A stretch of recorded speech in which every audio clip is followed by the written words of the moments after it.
역전의 용사들 시작합니다. 자, 촉구부터 여러분께 말씀드리겠습니다. 윤석열 체포영장이 재발부됐습니다. 오늘 하루 종일 긴장한 상태에서 여러분 법원에서 어떤 결정 내리는지 걱정 많이 하셨을 텐데요. 조금 전에 이 소식 속보로 전하면서 오늘 역전의 용사들 시작하겠습니다. 대한민국 정치를 바꿀 역전의 용사 네 분 소개하겠습니다. 신용환 교수님 모셨습니다. 어서 오십시오. 네, 안녕하세요. 자, 오늘도 신용환 교수님 취재한다고 정신 없었는데요. 어떤 내용 준비했는지 여러분 좀 이따가 함께 공유하겠습니다. 어서 오십시오. 네, 안녕하세요. 신인규입니다. 신인규 변호사님, 요즘 BBS 진행한다고 굉장히 바쁜데 하여튼 고생 많이 하십니다. 네, 어서 오십시오. 감사합니다.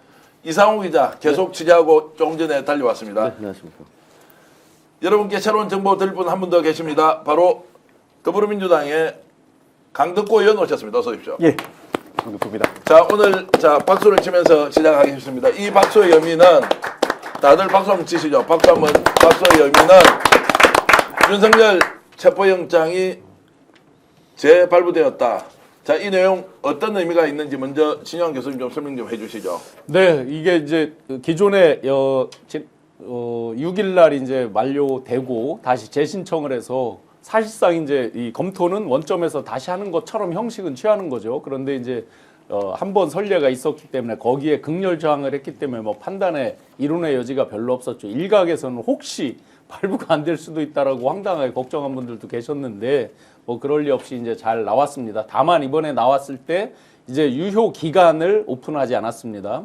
근데 사전에 얘기했던 것들이 있습니다. 7일 이상으로 하겠다라고 얘기를 했었습니다. 그렇게 보면 아마 7일 이상으로 신청을 했고 그렇게 받았지 않았을까 조심스럽게 예측은 됩니다.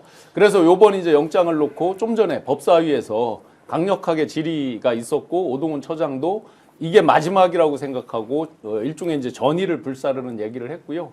마지막에 좀 전에 이제 국회 행자위원들이 아닌 뭐 산자위원까지 포함해서 여당 의원들이 대거 국소분해를 찾아가서 항의하고 이제 말싸움이 있었습니다. 그 과정에서 굉장히 경찰 측에서도 경악하는 화가 나게 만드는 것까지 있었기 때문에 이번 영장 집행에 대해서 상당히 전의를 불사르는 상황이라고 자, 좀 보여집니다. 전에 이제 굉장히 중요한 정보를 말씀하셨는데 방송 전에 네네.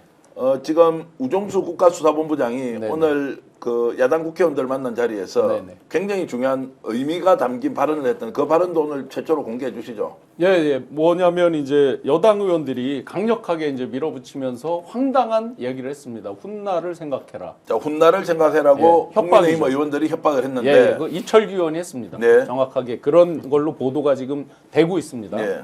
그러니까 거기에 우종수 국가수사본부장 본부장이 강력 반발하면서 무슨 얘기를 그런 얘기를 여기 와서 하느냐 등등등 하고 영장에 대해서 얘기하니까 그건 영장 판사한테 가서 얘기하라 네. 라고 강력히 얘기를 했고요. 예. 우종수 본부장하고 아주 가까운 정말 친한 친구 그리고 지인들이 우종수 본부장께 이런 얘기를 했다라고 합니다. 역사에 나중에 훗날 이런 것도 알 수 없다. 그러나 역사와 국민 앞에 부끄럽지 않게 아주 엄정하게 처리를 해라. 그러고 옷을 벗더라도 어차피 4월이면 옷을 벗게 돼 있었죠, 임기가. 명예롭게 그런 각오를 해라라고 했고 본인도 그런 각오를 지금 하고 있다라고 합니다. 자, 오늘 오전에 최경영 기자가 진행하는 정치본색에서 내일 경찰이 압수수색 체포영장 집행한다라고 내가 예언하듯이 얘기를 했습니다. 오후까지 좀 걱정을 했는데 최강호 의원이 오늘 또 스픽스에 나와서 생방송으로 진행하는 고소의 전략에서 내가 날짜까지 시간까지 지정하겠다라고 해서 사실상 맞춰버렸어요. 자, 그러면 경찰이 내일 특공대 동원해서 체포영장 집행 윤석열 체포하러 갑니까? 어떻게 될 것 같습니까? 저는 간다에 걸겠습니다. 간다에 건다. 네. 예. 왜냐하면 이미 최초 1차 영장 나왔을 때부터 경찰은 계속 시뮬레이션을 돌렸을 겁니다. 그리고 자신들의 주장이 좌절되면서 실패하는 전 과정을 통해서 복귀를 했을 것이고요. 그리고 어제 오후에 영장이 이제 연장 신청이 들어가면서 이제 언제라도 나올 수 있다. 통상적으로 저희가 파악해 보니까 제법 이렇게 길게 걸린 이유가 있긴 있던데 여하튼 간에 사실 오늘 새벽쯤에 나올 걸로 저는 판단을 했었거든요. 근데 어제 오후에 들어갔는데 거의 24시간 만에 나왔어요. 네. 상당히 좀 신경을 쓰긴 했는데 오전에 나온다는 가정하에서 이러면 오늘도 들어갈 수 있다라고 생각을 했는데 최적기는 아마 내일이 아닌가 이렇게 생각합니다. 자, 내일이다. 그러면 오동훈 공수처장이 오늘 법사위에 불려 나와서 혼쭐이 났죠. 그런데 겉보였다라고 하는 것과 약간 다른 분위기로 대답을 하더라고요. 여러분 직접 한번 들어보시겠습니다. 저희들 그 체포 영장을 집행했는데 그 경호처의 그 경호를 빌미로 해가지고 영장이 그 집행이 무산되었습니다. 그런 부분에 대해서 국민들께 굉장히 진심으로 사과드리는 바입니다.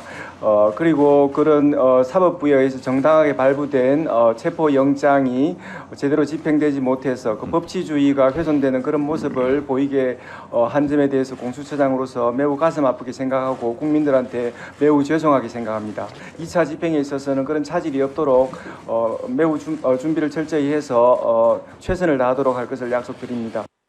강덕구 의원께 여쭤보겠습니다. 자, 반성하는 겁니까? 계속 겁먹고 있는 겁니까? 아니면 도저히 이거를 상황을 원래 스타일대로 갔다가는 진짜 끝장나겠다 싶어서 어떤 겁니까? 제가 보기에는 반성하고요. 반성은 하고 있다. 그리고 예. 이제 확실하게 하겠다라는 예. 메시지입니다. 저는 사실은 저 부분은 정청래 의원이 국민들한테 사과해야 되는 거 아니냐 네. 이렇게 말한 것에 대한 답인데 조금 전에 말씀하신 대로 저는 전체적인 흐름이 내일 집행할 수밖에 없다. 그거에 대한 분명한 메시지라고 생각을 하고요. 우종수 국가수사본부장도 분명히 예를 들면 여당 의원들한테 얘기를 했잖아요. 근데 이철규 의원이 경찰 출신입니다. 그렇기 때문에 경찰의 나름대로 정보 네트워크가 있다라는 얘기를 들었거든요. 그래서 훗날을 생각하라. 이 얘기는 마지막 최후 통첩인 동시에 어떻게 보면 마지막 문부림이라고 생각을 합니다. 그래서 저는 내일 집행을 하고 이 부분에 대한 분명한 입장 속에서 여당 의원들도 갔던 거고 그리고 또 우리 법사위에서 지금 오동훈 처장이 얘기한 거고 결론적으로 말씀드리면 분명히 2차에서는 제대로 하겠다라는 확실한 메시지라고 생각합니다. 날짜로만 한번 놓고 본다면요. 지금 일기예보를 보면 목요일 날 그러니까 내일 말고 그 다음 날부터는 영하 11도, 영하 10도 이렇게 쭉 예보가 되어 있거든요. 제가 이 스픽스에서 공성전 한번 말씀드린 적 있잖아요. 실제로 이제 이건 공성전까지도 각오를 하고 갈 겁니다. 공성전을 하고 싶어서가 아니라 격렬히 저항하는 강도에 따라서 많은 전문가들도 이야기를 하고 경찰 전 직협 회장님도 방송에서 인터뷰할 때 얘기를 했지만 만약에 격렬히 저항하면 한 명 한 명씩 걷어내더라도 경찰들은 계속 교대 근무가 가능하고 안에 있는 경호처 직원들만 남으니까 그들은 이제 교대를 할 수 없는 상황까지도 감안해서 본다면 시작은 언제 할 수밖에 없느냐? 내일 할 수밖에 없습니다. 내일 할 수밖에 없다. 왜냐하면 강추위가 몰아쳐서 예를 들어 지금 비닐하우스 하나에 의지해서 또 은박지 하나에 의지해 있는 시민들 만약에 굉장히 몸이 아픈 사람 별의별 나쁜 케이스가 나올 때 작전한다는 거 쉽지 않을 것 같고요.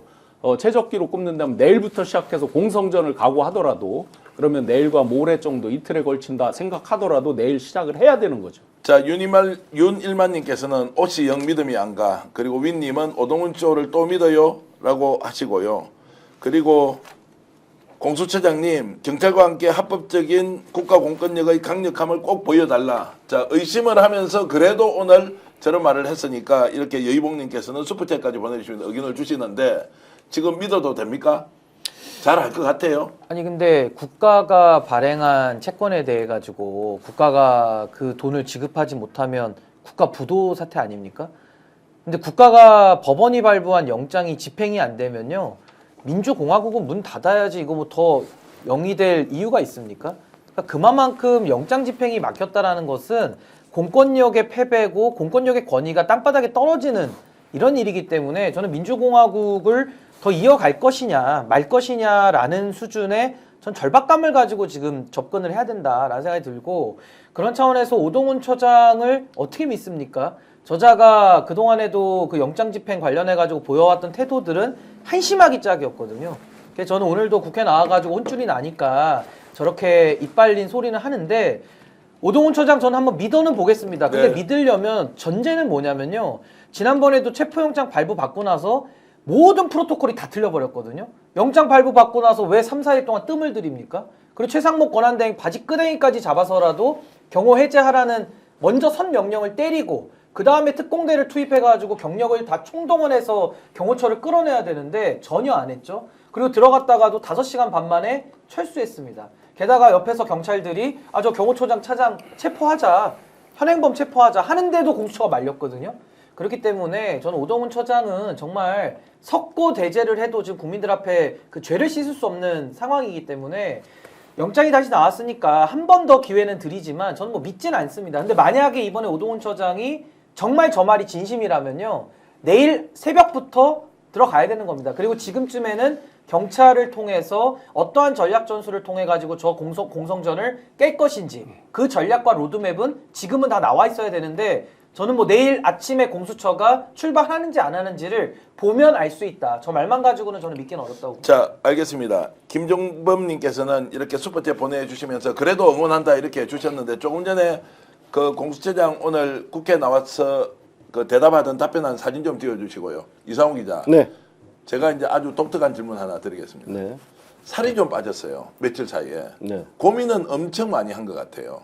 그러니까 오동훈 공수처장이 굉장히 얼굴이 초췌해졌어요. 그리고 전체적으로 자신감이 넘치기보다는 완전히 얼어있고 쫄아있다. 저 사진 한번 보십시오. 그런 느낌이 들어서 야, 저걸 어떻게 받아들여야 하느냐. 정말로 마지막 순간에는 국가와 국민을 위해서 내가 뭔가 헌신해야 되겠다는 결심이 섰느냐? 그렇게 보입니까? 이해해 드릴까요? 저는 사실 저 전 과정을 봤기 때문에 예. 그러니까 처음 사과하라고 정청래 위원장이 얘기했을 때는 좀 진필성이 안 느껴지는 발언을 했어요. 진실성이 안 네, 느껴지더라. 그래서 잘해보겠다. 그래서 야단 한번 맞고 다시 하라고. 그래서 저 정도 나온 거예요. 그래서 예. 사실 저 그 말투 가지고는 판단하기 어려운 상황 같은데 예. 제가 본의 아니게 지금 공수처의 그 주요 포스트에 있는 분들이랑 컨택이 돼가지고 뭐 제가 공수처 무슨 뭐 대변인 비슷하게 네, 자꾸 어제부터 그 말씀 하셨는데 조회수는 엄청 나오더라고요. 저 이상우 공수처 기자 대변인이 공수처에 아닙니다. 예. 파이프라인 있다 뭐 이런 이야기. 그러니까 공수처가 왜 지금 밀리고 있고 왜 저렇게 무력한지 저들의 설명도 들어봐야 예, 예. 우리가 판단할 수 있을 거 아닙니까? 그러니까 저들은 기본적으로 커뮤니케이션 능력이 가장 부족하다라는 게 저의 판단이에요. 그래서 경찰력을 이제 뭐 말실수했죠, 지휘라고. 이제 협조를 받아서 투입을 해야 되는데 사실 그게 지금 뭐 목숨 걸고 저항하는데 사실 목숨 걸고 앞에서 협력을 유도해야 되는 거 아니겠습니까? 근데 그런 거 안 해본 상태에서 경찰이랑 커뮤니케이션이 거의 부재했다는 거예요. 그러니까 우리 생각대로라면 그 공수처랑 경찰이 이제 공조본을 만들었으면 상시적으로 같이 이렇게 머리를 맞대면서 뭔가 이렇게 팀워크가 이루어질 거라고 생각하는데 그게 아니라는 거예요. 네. 그나마 어제 그럼 니네가 그럼 알아서 해봐라고 던졌다가 뭔 소리야 그러면서 처음 전화한 게 다라는 거예요. 그래서 일단 저 멘트는 오동훈의 멘트는 마지막까지 이제 그 구석에 몰린 예. 소심한 자의 이제 일성이다. 알겠습니다. 네. 일단 그렇게 그 보고 정도. 이제 더 중요한 문제가 있습니다. 오늘은 이제 체포영장이 연장이 됐기 때문에 집행을 할 경우에 경호처가 어떻게 되느냐. 저희들이 이 소식을 7시 반쯤에 속보로 보고 바로 이상우 기자, 신용환 교수, 저 신인규 변호사가 다 취재를 했습니다. 야, 경호처 그러면 어떻게 되느냐. 기가 죽었느냐 아니면 더 펄펄 살아서 좋다 죽어도 좋으니까 우리는 끝까지 막는다라고 이제 하는 부분까지 이 상황을 어떻게 봐야 하느냐. 이상우 기자가 일단 취재한 내용 먼저 공개 좀 해주시죠. 네, 지금까지 지금 카톡으로 계속 예. 사실 대화 중에 죄송한데 경호처에 계시는 이제 경호관하고 이렇게 연락을 경호처는 아니고요. 예. 주변으로 예, 일단 예. 제가 표현을 하겠습니다. 예, 예. 주변에 계신 분인데 일단 이제 질문을 던졌어요. 가장 중요한 게 우리 여러분들 그 매체 보면 검은색 옷 입고 이렇게 총기 파지한 병력이 있는 걸 혹시 보셨을 거예요. 보셨죠? 예. 네네. 여태까지는 총기 파지는 안 했었거든요. 그래서 깜짝 놀라서 그거 어떻게 된 거냐. 경호처 대테러 부대가 준비된 거 아니냐. 총기 파지하는 건 총기를 다 차고 조끼 같은 거 입고 있는 네, 사람들 검은색. 검은색으로 딱 요원들이 서 있는 거 말씀이죠. 예. 근데 경호처 직원은 아닐 걸로 본다라고 하는 답변을 일단 받았고요.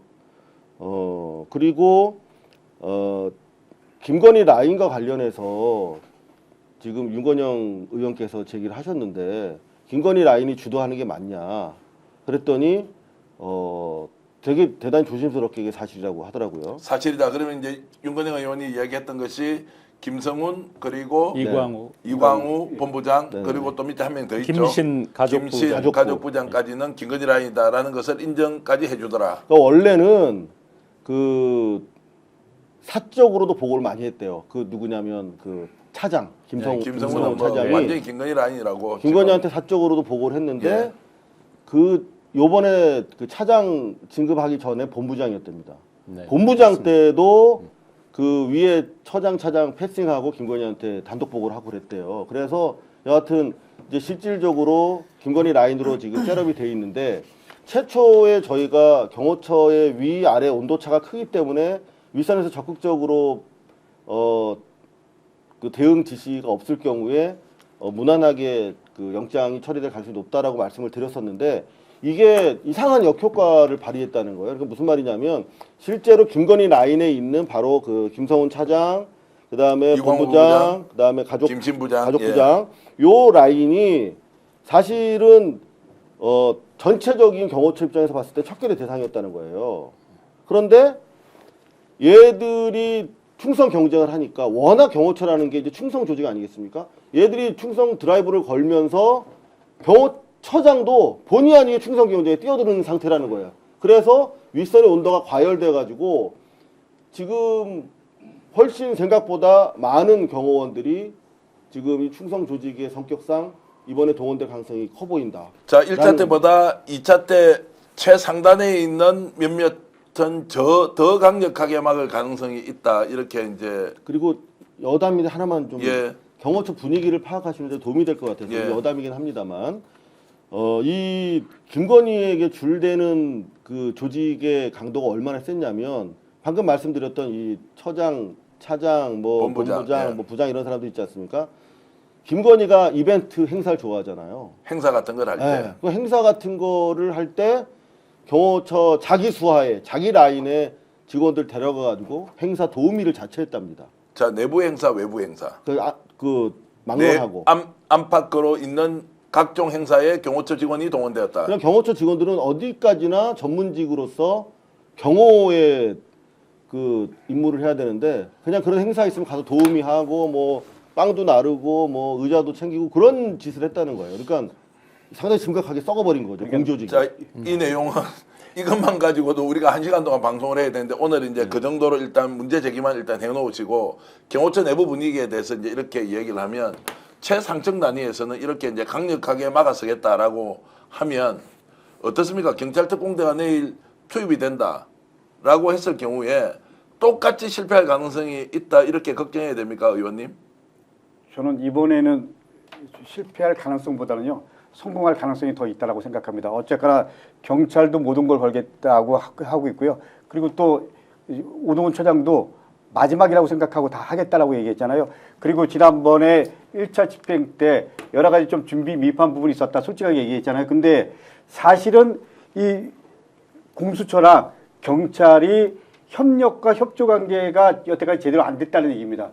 근데 경찰이 갖고 있는 노하우라는 건 우리들이 알고 있는 것보다 훨씬 더 많은 노하우를 갖고 있습니다. 그렇기 때문에 저는 시뮬레이션만 제대로 이거를 실전에 도입을 하고 그리고 협력과 협조 관계가 되면 실제로 경호처의 직원들이 갖고 있는 것보다 경찰 특공대가 갖고 있는 여러 가지 노하우들이 더 있기 때문에 이번에는 성공할 수밖에 없다라는 게 제 생각입니다. 그리고 좀 전에 이상호 기자님이 좋은 말씀하셨는데 어떻게 보면 지금 경호처는 일종의 고려시대 무신정권 때 사병화된 집단 비슷한 거잖아요. 네. 그런 거 아닙니까? 그래서 사병화된 집단에서 최고위들한테는 예를 들면 군전을 준다든지 뭐 이런 식으로 하사품을 계속 주잖아요. 근데 지금은 결론적으로 말씀드리면 거의 지금 뭐 충성 경쟁은 벌어지고 있지만 하위 쪽에는 상당히 정신적인 고민들이 생각 이상으로 좀 크다는 얘기를 제가 들었습니다. 그렇죠. 자, 일단 알겠습니다. 지금 이제 속도를 내서 좀 가보겠습니다. 신은규 변호사. 제가 이제 오늘 취재를 해보니까 경찰 특공대를 투입하더라도 군사작전 하듯이 대규모 인원을 투입하지 않으면 너무나 강력하게 반발할 것이기 때문에 이번에 자칫 잘못하면 실패할 수도 있다. 대규모 작전 하듯이 가야 한다. 내부에는 협상파가 있기도 하지만 지금 김건희 라인이 장악하고 있어서 사실상 모든 것을 전면전이라는 인식으로 대비하고 있다는 거예요. 자, 그러면 경찰에서 지금 제대로 준비는 하고 있겠느냐라는 우려가 있는데 어떻게 보십니까? 근데 이제 경찰 조직이 14만 명 되고요.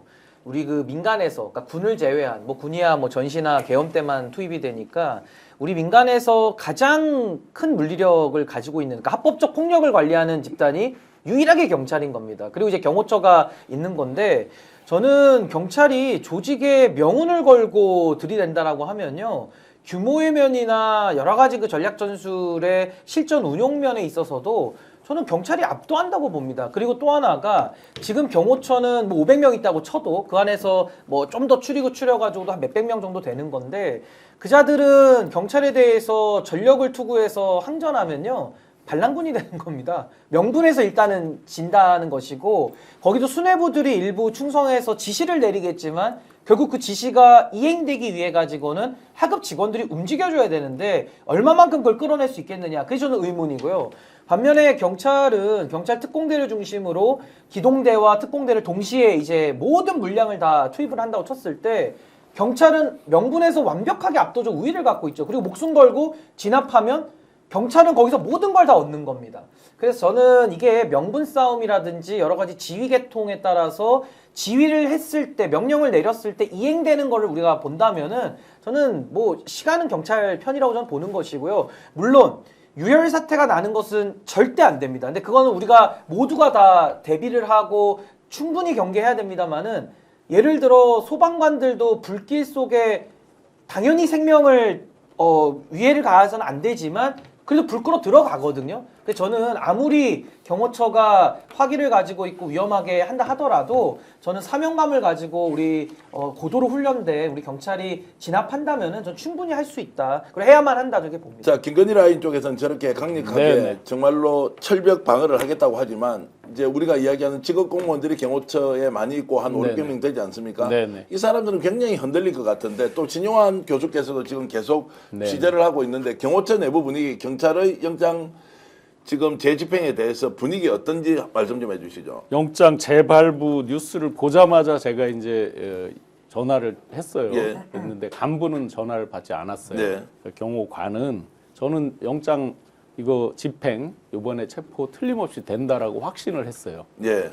일단 간부들 사이에서도 전의를 불사르는 건 맞는데 굉장한 이견에 부딪혀 있고, 전의를 불사르는 게 맞는데 이견에 부딪혀. 네, 그러니까 김건희 라인, 예. 소위 이 지금 말했던 김건희 라인이 주도한 것도 많고 그들이 더 결사항전에 전의를 불사르는 건 맞는데 직원들이 굉장히 기가 꺾였다라는 거를 확연히 느꼈어요. 오히려 2차 그렇죠. 체포 시도 때는 기가 꺾였다. 뭐냐면 지금 뉴스 이런 것들을 보면서 경찰 101, 202가 다 협조 안 한다라는 것들을 이제 본인들도 알고 있고 실제 지금도 그렇게 표방이 되고 있으니까, 그다음에 군도 명백하게 앞단, 예를 들어서 1, 2, 3라인이라 그러면 1라인 정도는 이런 사람들이 좀 막아주면 뒤에서 자기들이 좀 편한데, 이 상태가 되면 이제 자기들이 약 500여 명 본인들이 다 막아야 되는 거라는 것들을 알고 있고, 그래서 확연히 기가 꺾였다는 거를 느껴졌어요. 그렇게 보면 시간의 문제지, 제가 1차 집행할 때는 분명히 기선제압을 못했다고 생각을 했어요. 실제 공수처장도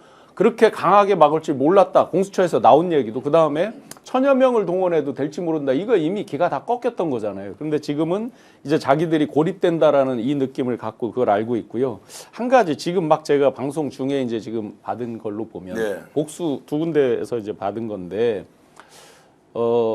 영장 기간을 지금 공개를 안 했잖아요. 예, 예. 생각보다 굉장히 긴 것 같아요. 예. 대략. 그래서 그랬는지 모르겠는데 철저하게 준비하는 것 때문에 내일 하려면 지금 긴밀하게 긴박하게 준비들이 왔다 갔다 해야 되잖아요. 지금 복수로 확인한 건 현재 긴박하게 움직이는 그거는 없습니다. 그러니까 더 치밀하게 차분히 준비를 하는 어떤 그런 상황으로 보여집니다. 자, 그럼 내일 집행을 하지 않고 하루 이틀 준비하고 완벽하게 세팅을 한 상태에서 이제 체포하러 갈 것이다, 이런 것이고, 제가 민주당 쪽에 하나 여쭤보고 싶은 것은, 자, 경호처 직원들이 그러면 밑에 있는 직업공무원 경호처 직원들은 상당히 이제 혼란스러워하면 민주당이 공개적으로, 자, 김건희 라인들은 너희들이 아무리 막더라도 그 경호처 직원들이 출근했을 때 경찰이 체포하러 들어가면 아예 거기에서 그냥 너희들은 무장해제하고 나와버려라, 위법 부당한 일에 가담하지 말고 아예 나와버려라라고 하는 것도 공개적으로 한번 제안할 수 있는 거 아니냐라는 생각이 드는데 어떻습니까? 그럴 수도 있고요. 저는 경찰이 공권력을 집행을 해야 된다고 생각합니다. 그래서 경찰이 몇 명이라도 체포하면 그 분위기는 많이 또 달라질 거라고 생각합니다. 그렇기 때문에 우리가 뭐 음주운전을 했다. 그러면 누구든지 경찰들은 법 집행을 하잖아요. 그런 것처럼 저는 뭐 특공대 포함해서 치밀하게 대응하는 것도 중요하지만 현장의 분위기를 압도하고요. 그리고 분리하는 거, 공권력 집행을 통해서 체포한다든지 이런 식으로 동시에 해야 된다라는 부분과 지금 말씀하신 부분도 우리가 분명하게 메시지를 보낼 수 있다라고 생각하고 또 보낼 거라고 생각합니다. 자, 그러면 이제 법 위반이 됩니까? 경호처 직원들한테 이거 위법 부당한 것이고 공무집행방해하면 너희들이 공무집행방해 또는 특수공무집행방해가 되는 거고 공무원에서 면제까지 될 수 있다, 파면까지 될 수 있다라고 하면서 아예 철수를 하라라고 하는 방식은 이게 경호법에 걸려서 이 사람들이 할 수 없는 겁니까? 어떻게 보십니까? 그래서 법적인 문제는 아닌 것 같아요. 예. 왜냐하면 지금 HID 때도 지금 암약하고 있던 HID 부대원들에게 너희들 지금 다 존재를 알고 있으니 응하지 말라라고 했던 민주당과 이런 그 책임 있는 분들의 발언이 예. 뉴스에 나가면서 상당히 그분들이 위로를 받았다고 하거든요. 이게 경호처 상황이 그런 것 같아요. 이게 수뇌부에 대해서는 이미 지금 뭐 경호처장에 대해서 3회차 지금 소환 통보가 나간 상태고 나머지들 다 체증이 다 끝나가지고 하나씩 필센처럼 드러내겠다라고 하는 것이기 때문에 제가 취재하면서 가장 크게 느낀 것은 다른 조직에 비해서 이 대단히 충성 조직이고 배신자로 찍혔을 경우에 대단히 좀 힘들겠구나 하는 생각이 듭니다. 그리고 지난 뭐 한 3년 동안 이게 완전히 조직 문화가 시스템이 파괴돼가지고 상당히 겁을 먹고 있는 부분들이 있는 것 같아요. 이 법과 절차에 따르고 싶은데 이게 혹시라도 잘못됐을 경우에 자기 조직의 배신자가 될까봐. 그래서 방금 말씀하신 것처럼 민주당이나 책임 있는 기관과 단체에서 네. 너희들 선무 방송이죠. 예. 이제 그 체포 영장 집행하는 날도 선무 방송이 있어야 된다고 생각하는데 민주당 쪽에서 좀 해주셨으면 하는 바람이 있네요. 이게 법적으로 문제가 있습니까? 그렇게 해서 위법 부당한데 참여하지 일단 마라. 제가 예. 설명을 조금 드리면 물론 이 방송을 우리 경호처 공무원들이 볼 수 있으니까 예. 설명드리면 일단 첫 번째로 법원이 발부한 영장이 자꾸 불법이다 무효다 이렇게 일방적으로 윤석열 측에서 주장을 하거든요. 근데 법원에서 사법부가 발부한 영장은 그 자체로 적법한 겁니다. 우리 체포영장에 대해 가지고 부당함을 다투는 유일한 방법은 체포 적부심을 통해서 다투는 거지 영장 자체가 원천무효다 불법이다 이렇게 주장하는 것 자체가 불법이에요. 그러니까 여기에 속으시면 안 되는 거고 두 번째는 경호법을 가지고 지금 유일하게 경호처는 근거하고 있거든요. 경호처가 갖고 있는 경호법에 보시면 경호의 개념이 대통령에 대해서 위해를 가할 때 막는 안전활동이에요. 근데 영장이 적법하다고 제가 설명을 드렸잖아요. 적법한 영장을 집행하면 그 집행을 막는 게 위해를 가하는 거고 막는 게 불법한 거지 영장 집행하는데 길을 터주는 거 그건 오히려 경호활동과 상충되지 않는다. 그리고 오히려 이 사법부의 영장을 방해하면 특수공무집행 방해라든지 경호법상의 직권남용 내지는 내란에 가담한 걸로 이게 나중에 판단이 될 수가 있어요. 그러면 그때부터는 또 다른 사법 처리의 영역으로 경호 직원들이 다 넘어가는 거기 때문에 박정준이도 책임 못 져주고요. 김성훈이도 책임 못 져줍니다. 이광우도 책임 못 져줘요. 그러니까 잘 판단을 하셔야 된다는 것이고 저는 지금 대한민국이 내란이 이제 내전으로 가는 거 아닙니까? 이건 당연히 막아야죠. 경호처 공무원들이 화기를 갖고 있기 때문에 내전으로 가면은 다 총알바지 되고 다 이자들이 소위 말해서 내전의 주역들이 되는 거거든요. 그렇다면 경호처가 내일 이제 영장 집행하러 가는데 아름아름 본인들의 범위 내에서 영장이 집행될 수 있도록 협조한다면 본인의 자리에서 그 자들은 영웅 내는 겁니다. 그리고 그 자들은 나중에 훈장을 줘야 될 거예요. 왜냐면 반란군의 내란의 수괴를 체포하는데 혁혁한 공을 세운 거 아닙니까? 그러니까 이건 배신이 아니고요. 경호법에 근거도 안 돼 있는 걸 가지고 박종준이가 나와서 대국민 담화를 통해 가지고 아무리 헛소리를 해도 그 자체가 유권 해석적 능력이 없는 겁니다. 그러니까 본인들의 상관일 수는 있으나 그 상관이 지금 내란에 가담했다라는 혐의가 아주 짙기 때문에 박종준이의 말을 들으면 경호처 직원들은 형식상 지휘계통만 있다 뿐이지 내란으로 다 본인들이 팔려간다. 그래서 저는 정말 잘 판단하시고 지금 대한민국에서 사법부가 발부한 영장, 그것도 2번이나 발부했고 이의 신청까지도 기각해버리면서 이 영장 집행에 대한 의지를 보이고 있거든요. 이거는 대한민국에서 그 누구도 막을 수 없는 겁니다. 경호의 할아버지가 와도 못 막는다. 이게 법률적 해석이니까 혹시라도 경호처 직원들 뭐 주변에 가족이라도 계시면 이 얘기를 해주세요. 이걸 협조 안 하는 게 경호처 직원 그 박종준이한테 명령에 복종 안 하는 게 애국이고 그게 온전한 경호다. 전 그 점을 꼭 말씀드리고 싶습니다. 제가 이 방송을 하면서 우리 김혜지 PD나 백경록 본부장이 조금 전에 신인규 변호사가 했던 이 말을 꼭 하이라이트로 만들어서 올려서 경호처 공무원이나 경호처 공무원들의 가족들이 볼 수 있게 오늘 업로드를 시켜야 한다. 정말로 합법적인 영장 집행에 동의를 하고 오히려 그것을 적극적으로 받아들여야 한다는 이 말씀을 이해를 하겠습니다. 요번에 이제 체포 실무에 있어서 고양이 뉴스가 아주 혁혁한 뭐 고발은 당하고 했지만 혁혁한 공을 세운 게 있습니다.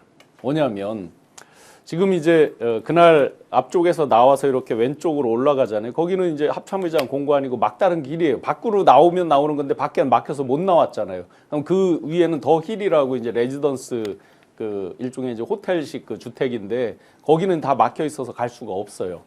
그러면 지금 오늘 오동훈 처장도 그런 위치 파악이 됐느냐를 했을 때 말을 할 수 없지만 뭐 어쨌든 이렇게 말을 했죠. 그다음에 경찰에서 이례적으로 위치 파악을 했다고 그랬습니다. 한번 뒤집어 생각해 보세요. 공관에 있었으면 위치에 대한 이야기를 할 이유가 제로죠. 할 이유가 없죠. 즉 그날 분명히 차 타고 이동했다는 게 거의 강력하게 추론이 됩니다. 물론 저도 박관천 행정관도 이렇게 해서 거기에 합참의장 벙커로 갔을 것이다 라고 추론을 했고, 그렇다면 만약에 그날 조금 더 근접해서 그것까지 확인했으면 그날부로 그날 그 순간부로 보수는 완전 그날부로 개멸했다. 네. 그런데 이제 알았겠죠. 이들이 이제 못 갑니다. 만약에 이번에 압도적 화력으로 같이 한다는 건 피차가 다 알고 있는 내용이고 갔는데 소재지 없다. 어떻게 되겠습니까? 그러면 끝장이지. 참으로 직접적 비교는 그렇지만 우리 수많은 아랍 그다음에 북아프리카의 지도자들 어디에서 잡히고 어떻게 잡혔습니까? 심지어 어떤 사람은 하수구에서 적이 된 사람도 있습니다. 만약에 대한민국의 지도자가 어디로 갔다? 그 순간에 완전히 박살난다는 걸 다 알고 있습니다. 그래서 고양이 뉴스가 이번 경우에는 절대로 공관에서 이제 못 벗어납니다. 벗어나는 순간 완전히 박살난다. 보수 전체가 개멸이다. 그 순간에. 고양이 뉴스 원재현 PD 정말 대단한 일 하셨습니다. 저희들이 진심으로 그런 보도에 대해서 유튜브에서 정말로 장한 일 하셨습니다. 고맙다는 말씀 드리면서 자, 우리 논의의 속도를 좀 높여 가겠습니다. 지금 동시 접속이 무려 37,000명 지금 들어와 있는데 여러분 진심으로 감사드리고 좋아요 누르신 분 한 8,000분 되는데 37,000분 같으면 한 15,000명 정도가 좋아요 누르면 전 세계에 있는 스픽스 애독자 여러분들이 함께 방송 볼 수 있습니다. 좋아요, 구독도 함께 좀 눌러주시고요. 구독도 함께 좀 눌러주시고 고발뉴스 있고요. 강덕구TV 있고요. 그리고 신용안의 직관TV도 있고 네. 그리고 신인교 변호사의 시대정신TV도 있습니다. 구독, 좋아요 좀 눌러주시면서 더 중요한 이야기 계속 이어가고요. 단독으로 준비한 내용 조금 있다가 최초로 공개하겠습니다. 그 전에 국민의힘 의원들이 44명이 자 막아섰습니다. 체포영장이 다시 집행될 때도 막아설 것이냐. 오늘 야당 국회의원들이 나와서 국회에서 국민의힘 의원에 대해서 일침을 가했는데요. 먼저 그거 들어보시겠습니다. 44인에게 경고합니다. 저는 내란 동조범들과 같이 국회에서 일을 한다는 자체를 견딜 수가 없습니다. 참담합니다. 역겹습니다. 내일 본회의가 있는데 제발 나오지 마시기 바랍니다. 그냥 한남동 관제에서 같이 내란 수괴와 함께 운명을 같이 하시기를 바랍니다. 내란 수괴 윤석열을 비호하는 국민의힘 의원들은 도대체 정신이 있는 겁니까 없는 겁니까? 12월 3일 비상계엄 해제할 때는 강사에 숨어있고 탄핵할 때는 불참하고 반대하고 내란 수괴 체포영장 집행에는 인간 방패가 되어 내란 세력 윤석열을 비호하고 있습니다. 윤 의원이라는 그 알량한 호칭도 아깝습니다. 분명하게 경고합니다. 44인의 국민의힘 의원들 그들은 내란 속에 윤석열을 비호하는 사수대이자 전광훈을 앞에 두고 충성을 맹세한 자들입니다. 자, 저런 말씀 이제 들었는데 내일이든 모레든 영장 재집행할 때 다시 막아서는 국회의원들이 있을 것이다라고 생각하시는 분 먼저 손 한번 들어주십시오. 막아서는 사람이 있을 것이다. 근데 막을 용기도 없는 인간들. 자, 그래서 제가 이제 질문을 합니다. 실제 공무가 집행됩니다. 막아서는 국회의원들이 있을 것이다라고 혹시 생각하시는 분 있습니까? 윤상현 예, 윤상현 포함해서 특히 일분이 있을 거라고 극히 일부 있다. 그러면 현장에서 공무집행방해로 체포가 되는데 그걸 감수하고 나올 국힘의원들이 있다? 없습니다. 아마 없다. 한두 명 이제 극히 일부 영웅화하고자 하는 사람들이 있을 거고요. 오늘 뭐 우종수 본부장을 쫓아가서 소리를 지르는 이철규 이런 의원들 절대로 그 앞에 안 나타날 거라고 절대로 안 봅니다. 나타난다. 저는 너무나 잘 아시지 않습니까? 안 나타난다에 걸겠습니다. 왜냐하면 안 나타난다. 지금 며칠 전에 갔을 때 윤석열이 밥 먹고 가라고 점심 먹고 가라고 그랬다는 거 아니겠습니까?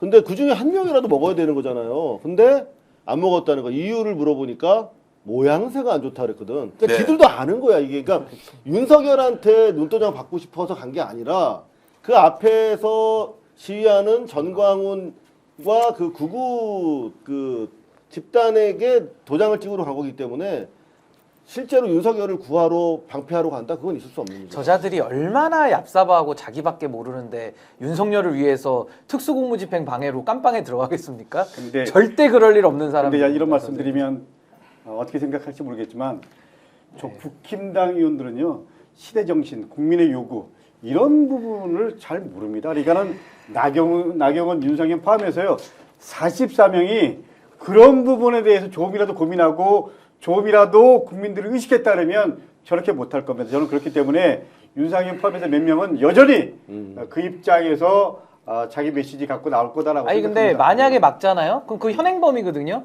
현행범은 그냥 체포할 수 있습니다. 국회의원이더라도 국회의원의 그 부체포 특권이 적용이 안 돼요. 그러니까 그냥 바로 체포해버리면 돼요. 아니 근데 제가 국회의원은 말하고자 하는 상관없습니다. 제가 말하고자 하는 건 어쨌거나 그 앞에서 자기 메시지를 내는 거 이 정도는 하고도 남을 놈. 그러면 합의를 하시죠. 합의를. 그러니까 몇 명 오기는 오는데 예, 그렇죠. 체포를 각오하고 오는 건 아니다. 저항하는 건 아니고 예. 거기서 사진 찍으러 오는 자, 몇 명은 그러면 있을 시청자 것이다. 여러분들께도 질문 드리겠습니다. 그럼요. 체포를 각오하고 최종적으로 체포되는 것까지 감수하고 국힘의원들이 막는다. 1번. 체포를 감수할 마음이 없기 때문에 체포는 절대 응하지 않고 사진만 찍는다. 사진만 찍거나 아예 안 온다. 2번. 여러분 의견이 어떠신지 1번, 2번 구분해서 한번 올려주시면 말씀드리겠습니다. 아마 이제 이 엄중한 이 정말 비상 상황에서 뭐 정무적인 걸 말씀드리기가 좀 못하지만 이제 이 체포 국면이 지나고 나면 이들이 이제 뭐 조기 대선부터 여러 가지를 자기들도 생각을 한단 말이죠. 이미 그렇게 생각하고 있어요. 그러니까 김건희는 못 버리고 윤석열을 내준다. 이런 게 이제 내부적으로 행행하는 얘기잖아요. 그 다음에 뭐가 있냐면 지금 비대위 체제잖아요. 당 대표가 있습니다.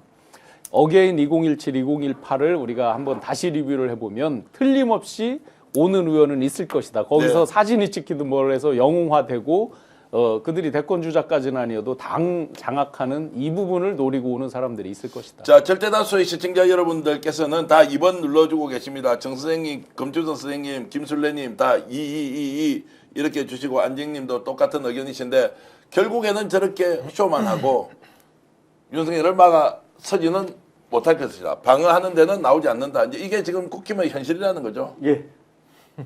그러면 윤석열 포기했다는 거네요. 어쨌거나 좀 보수는 살아야 되기 때문에 윤석열은 정리하되 좀 전에 말씀하신 대로 또 그 다음을 도모해야 되기 때문에 저는 그렇게 갈 수밖에 없을 거다라고 생각합니다. 자, 유승민 의원이 정강훈 당과 정말로 자매 결연을 맺는 것 아니냐라고 해서 개혁보수 진영에 있는 유승민 전 의원이 이런 이야기를 했습니다. 직접 들어보시겠습니다. 현역 의원들 거기 왜 갔냐가 문제입니다. 왜? 뭐하러 갔느냐. 내란 혐의를 받고 있는 윤석열 대통령에 대해서 체포영장을 집행하는 게 그게 뭐 어디가 잘못됐다고 왜 갔느냐가 문제거든요. 이 당이 지금 자꾸 빠져들고 있는 극우당의 이미지, 그 다음 그 옆에 바로 어느 목사님이 하는 집회가 있잖아요. 정광훈 목사 하는 당하고 무슨 합당을 하냐, 자매결연을 하냐 이런 생각이 들 정도로 오해를 받을 수 있는 거거든요. 상식적으로 보면 도무지 이해가 안 됩니다. 국회의원들이 뭐 한다고 정강훈하고 손을 잡아가지고 이익을 보겠다라고 하는 것이 어떻게 대권을 다음 지방선거를 총선을 예약할 수가 있습니까? 불가능한 거잖아요. 왜 저렇게 미친 짓에 동참을 합니까? 아니, 전혀 그렇지 않죠. 저 국민의힘 의원들이 얼마나 머리가 좋고 자기 계산을 때리고 지금 좀 움직이는 거지 저자들이 우매하거나 몰라서 저러는 게 아니거든요. 그러니까 왜 저러느냐? 결국 국민의힘의 의원 구성이 깃발만 꽂아도 당선되는 TK 지역이 주류이고 주된 구성원이고 나머지가 비례 의원들이에요. 그러니까 비례도 당에서 주고 TK 공천도 당에서 주는데 그 당은 지금 누가 장악해 있냐? 사실상 정광훈이 당원들을 집어넣어가지고 내지는 전광훈이 밀어넣은 당원들이 나름의 그 리드 스피커 역할을 하면서 당의 여론을 주도하고 있는 게 사실인 거거든요. 그러니까 저 의원들이 결국에는 뭐 민심이나 이거는 뭐 본인들도 못 얻는다는 걸 이미 알고 결국에는 우리는 곧 죽어도 정권 못 잡아도 좋으니까 내 자리, 내 보신, 내 한 번 더 뺏지도 않은 거 아니 지방선거 때 한 번 더 공천 장사하면서 또 챙겨가지고 돈 한 번 땡기는 거 이것 때문에 저자들이 지금 가가지고 당권 먹으려고 지금 그러니까 당을 주도하는 사람들은 잘 보이러 가는 거지 저자들 머리에 국민들이라는 게 있으면 아니 단적인 예로 김영선 의원이 가서 수돗물까지 퍼먹었잖아요 7번 아니 명태균한테 잘 보이려니까 7번 먹는 겁니다 공천 방식이 그렇게 돼 있거든요. 근데 실제로 그 보셔도 아시겠지만 그 대부분 그 재선급 이상 의원들이에요. 그러니까 한 번 더 하는 게 목표인 사람들이기 때문에 저자들 머리 좋아요. 그럼요. 그리고 또 채널A가 좀 재밌는 기사를 하나 단독으로 올렸는데 단독 거리는 아닌 것 같습니다만 권성동이 이렇게 얘기했답니다. 지도부는 관저 앞에 가지 말라고. 어떤 의미입니까? 너희들 개인적인 이미지와 재선에는 도움이 되겠지만 당이 극우당으로 이렇게 비출 수 있다. 응?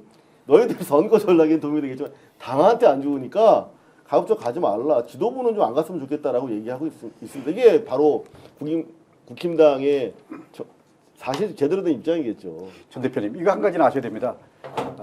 전 대표님이 생각하는 상식이랑요. 우리들이 생각하는 상식, 국힘의원들이 생각하는 상식이랑은 근본적으로 다릅니다.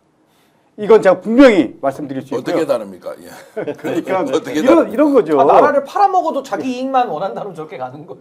예를 들면 일본에 대한 입장이라든지 예를 들면 윤석열에 대한 입장 예를 들면 이게 우리는 당연히 체포영장 발부했으니까 법원이 발부한 거잖아요. 판사가. 그거에 대한 이거는 어떻게 보면 당연히 예를 들면 국가가 법적으로 보장한 유일한 거잖아요. 근데 그걸 인정 안 하잖아요. 그러면서 보수라고 얘기하잖아요. 우리가 생각하는 상식과 국힘의원들이 생각하는 상식이랑 다르다라는 얘기입니다. 그렇기 때문에 상식선에서 생각하면 이렇게 말씀하시는 건 동의 안 하고요. 우리가 생각하는 민심과 국힘의원들이 생각하는 민심이 다릅니다. 그러니까 저쪽은 그야말로 극우적 사람들이 생각하는 거 상식 민심이라고 생각하는 거고 대다수의 민심은 완전히 또 다른 거죠. 그렇기 때문에 이제 국힘도 저는 윤석열과 함께 정리할 수밖에 없다라는 게 제 생각입니다. 아니, 제가 하나만 더 논거를 말씀드릴게요. 저기에요. TK 의원하고 비례만 간 게 아니라요. 수도권에 있는 원외 당협위원장들도 몇 명 가 있어요. 그럼 그 사람들 바보가 아니거든요. 왜 가느냐. 어떻게든 거기 가가지고 당원들한테 잘 보이고 또 게다가 저 사람들은 어쨌든 당원들하고 정치를 하면서 당의 이권들이 있잖아요. 그걸 먹어야겠다는 생각이 가장 큰 것이고 결국에는 또 그 안에서 자기들끼리 모여서 335 떠들다 보면은 약간 집단 망상 같은 게 생기거든요. 그럼 자기들끼리는 윤석열이 다시 또 돌아올 수 있나? 이런 약간 집단 체면 비슷하게 빠지면서 저 당은 완전한 망조로 지금 가고 있는 상황이다. 그래서 그 연속선상에서 이제 어제 그 현장에 갔던 원외 당협위원장 한 분과 제가 통화를 해봤죠. 그랬더니 지금 뭐 기본 신인규 변호사 말이 맞고 그 연속선상에서 지방선거까지 생각하면서 그 계보 정치예요. 각 지역별 맹주들 보스들이 있는 것에 잘 보인다 하는 면이 있는데 저희가 여기서 하나를 조금 더 큰 걸 볼 필요가 있을 것 같습니다. 전광훈과 자매결연 이거잖아요. 그들이 계속해서 지금 경호처도 마찬가지고 대통령실 전반적으로 트럼프 의사당 난입에 대해서 연구를 하면서 그걸 방어 논리로 이렇게 얘기를 한다고 하면서 지금 거기 있는 사람들이 성조기에 막 미국 그 성조기 그려져 있는 모자에 이런 것들을 하면서 깽가리 치듯이 하고 있습니다. 그러면서 이들이 친미, 친중 딱 프레임을 걸고 그 다음에 종북, 좌파 이런 식으로 그리고 종북 전체주의 뭐 이런 식의 이제 황당한 프레임을 걸면서 갈라치기를 합니다. 즉 이것에 전광훈 씨하고 손을 잡고 하면서 그들은 벌써 미래 정치를 하고 있는 거예요. 이 순간에도 윤석열을 이미 버린 것이고 자기들 정치 벽시라도 신나락이라도 남겨놔야 된다는 것으로 마지막 그 일종의 잔당들 배팅을 하고 있는 거죠. 이 프레임 속에서 이렇게 갔을 때 어게인 2017, 2018 해보니까 자기들이 주류 세력이 되거든요. 그 착각 속에서 여전히 주류 세력의 열망 속에서 씨를 뿌리고 있다. 미래 정치, 자기 정치들을 다 하고 있다. 이렇게 보는 게 맞을 것 같습니다. 자, 오늘 차명진 전 새누리당 의원이 지금 전국 경찰 직장 협의회에 대해서 또 종북 좌파다 민노총과 연결이 돼 있어서 이번에 체포 시도 과정에서 길을 터줬다. 이것 때문에 오늘 직장 협의회 간부가 저한테 전화가 왔더라고요. 차명진 의원 전화번호 좀 가르쳐 달라고. 왜 이렇게 지금 경찰 직장 협의회 소속 한 3만 명 정도 되는데 거기를 이제 저렇게 종북 좌파로 몰아버리니까 이게 지금 국힘 의원들 그리고 바깥에서 하고 있는 정광훈 목사 또 차명진 전 의원 한때 저와 가깝게 지내기도 했지만 이제 그런 분들이 나와서 도대체 뭘 하자고 하는 것인지 정말 이해하지 못한다. 이 부분은 소식으로만 전해드리고 다른 거 지금 달려갈 일이 너무 많습니다. 한 가지 말씀드리면 사실관계가 아닌 걸로 확인이 됐습니다. 그러니까 그 단체장이 지금 그 차명진 씨가 얘기한 바로 그분이 아니에요. 이 그분은 물러난 상태이기 때문에 그러니까 팩트도 잘못됐고 그러니까 내용도 아예 잘못된 것이다라고 이제 지금 반박을 하고 있습니다. 차명진 씨 같은 경우는 김문수 의원 보좌관 지금 김문수 장관 대표적인 구구적 발언을 그 김문수 의원이랑 했던 사람입니다. 알겠습니다. 자, 이제 그분에 대한 이야기는 뭐 더 하는 것은 의미가 없는데 오늘 저희들이 단독으로 준비한 이제 기사가 하나 있는데 기사가 아니고 저희들이 여러분들께 좀 전해드려야 되겠습니다. 강희경 씨와 관련된 내용인데요. 공익제보자 강희경 씨 기억나십니까?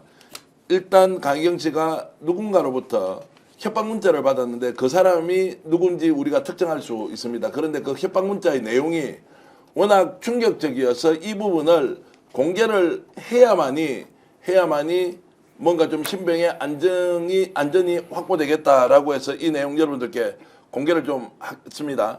자, 먼저 강희경 씨가 어떤 협박을 받았는지 직접 한번 보시겠습니다. 자, 이거 지금 우리 이상호 기자가 내용 설명 한번 해주시겠습니까? 일단 좀 읽어드릴게요. 조용히 잘 다니는 회사에 채용 비리를 제기하나, 검찰 압수조사까지 오게 만드나, 내 스스로 시험 쳐서 들어온 회사인데 그리고 아무 문제 없다고 판결이 나올 것이다. 하지만 당신이 민주당 경남도당에 제보한 허위 사실로 당신은 이제 강혜경 씨를 지칭하는 것이죠. 내부 운영 규정까지 바꿔가면서 회사 계약이 연장 안 되면 내 성격상 감당할 수 있겠나? 내년 4월에 계약 연장 안 되면 모든 게 가만히 있는 나에게 고춧가루 뿌린 너의 행동을 내가 어떻게 벌을 주는지 기대하라. 이게 우리 지난 강혜경 씨 관련된 그 보도에서 나왔던 바로 그. 자, 보도에서 나오지 않고 저거는 이제 처음으로 공개를 하는데 최근에 저는 협박을 받고 고민을 많이 하고 있었고 저희들에게 이제 제보를 했고요. 자, 저 보낸 사람이 누군지 저도 알고 있는데 사실관계가 일단 다른 게 있습니다. 민주당에 저 사람이 어딘가에 취업을 했는데 경남도 산하기관에 취업을 했습니다. 여기에 강희경 씨가 제보를 한 사실이 첫 번째 없습니다. 그런데 기자들이 취재를 해보니까 맹태균과 관련된 인물이에요. 거기 취업을 했으니까 이런 내용이 야, 채용 과정에서 문제가 있는 거 아니냐라고 문제 제기를 기자들이 하는데 그것을 강희경이 했다고 이제 주장하는 것이고 올 4월입니다. 그러니까 이제 저걸 받았던 게 12월 말인데요. 올 4월에 계약 연장 안 되면 모든 게 너에게 책임이 있으니까 내가 어떻게 벌을 주는지 기다려라라고 이제 하는 것인데 저 인물이 특정되지만 이름은 저희들이 밝힐 수 없고요. 그래서 저 부분에 대해서 강희경 씨가 오늘 왜 이것을 공개하는지에 대한 본인의 심정을 이야기했는데 짧게 한번 들어보시겠습니다. 처음에 이 카톡 내용을 받았을 때 정말 섬뜩했었습니다. 이 사람의 성향을 제가 잘 아는 사람인지라 분명히 저를 이제 해코지할 거를 이게 너무 와닿았기 때문에 절대 저를 이제 해치지 말라는 차원에서 저는 이거를 좀 공개를 하게 됐습니다. 자, 이제 감정을 최대한 자제하고 강희경 씨가 저걸 제공을 하면서 이 부분은 공개를 해놔야 한다. 자기가 제보한 것도 아닌데 이런 방식으로 협박을 하고 너가 어떻게 되는지 봐라. 자, 저 인물의 원래 스타일도 들었지만 그것은 제가 이야기를 하기가 어렵고 아주 가깝게 지내는 사람이 저런 식으로 협박을 한다는 게 있을 수 있습니까? 공익제보자한테? 아니, 그러니까 이제 저게 오히려 저는 강혜경 씨가 참 많이 힘드셨겠지만은 오히려 저는 이렇게 제보를 해서 오히려 공론화하는 게 더 낫다고 봅니다. 그러니까 혼자서 끙끙 앓고 저 협박이 소위 말해서 해코지까지 가게 되면 그건 뭐 당연히 뭐 있을 수 없는 일이고 그렇게 되면 또 일이 커지는 건데 오히려 미연에 저렇게 공개를 함으로써 이제 그런 마음을 품다가도 못하게끔 만드는 것이 저는 선제적 대처는 참 잘하신 거라고 보고요. 공익신고자로 이제 강혜경 씨가 지금 이제 신분 자체가 아마 당에서만 지금 보호를 하고 네, 있나요? 일단 그렇고 이제 그 정부의 공익신고는 절차가 진행 그렇죠. 중인 그러니까 진행 중인 걸로 있습니다. 알고 있는데 그게 이제 또 완료가 되면 또 국가가 보호하는 공익신고자 보호법에 따른 또 보호도 일단은 받을 수는 있기 때문에 하여튼 이런 제보자들에 대한 해코지 이거는 우리 사회가 함께 이거는 막고 절대 그런 일이 있을 수 없도록 우리가 다 한번 신경을 근데 다 이제 써야 제가 될 것 같습니다. 제보자를 30년 이상 이렇게 만나오면서 기사를 써오지 않았습니까? 근데 제보자 중에서도 대단히 특이한 그 위치에 있는 제보자예요, 강혜경 씨는.